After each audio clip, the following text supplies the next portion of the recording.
Kebebasan membuat pilihan adalah kekayaan yang sebenar. Biasanya kita sangka kekayaan bermaksud memiliki rumah yang besar, kereta yang mewah ataupun pendapatan yang tinggi. Semua itu tak salah, tapi bagi saya ada satu makna kekayaan yang lebih penting, iaitu apabila kita bebas membuat pilihan tanpa perlu berfikir panjang.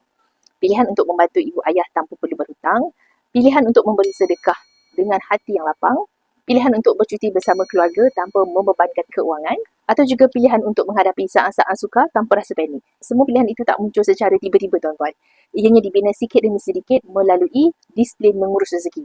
Sebab itu saya percaya setiap kali kita menukar sebahagian pendapatan kepada aset, kita sebenarnya sedang membeli lebih banyak pilihan untuk masa hadapan.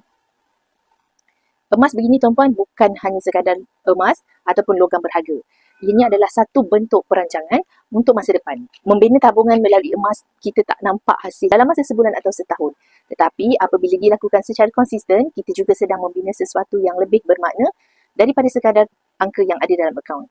Kerana pada akhirnya, kekayaan bukan tentang hanya apa yang kita miliki, tetapi tentang ketenangan, tentang kebebasan membuat pilihan apabila tiba waktunya. Sesekali kita renung sejenak. Jika satu hari kita berhadapan dengan peluang atau ujian yang besar, adakah keuangan kita memberi pilihan yang lebih banyak atau lebih banyak kekangan?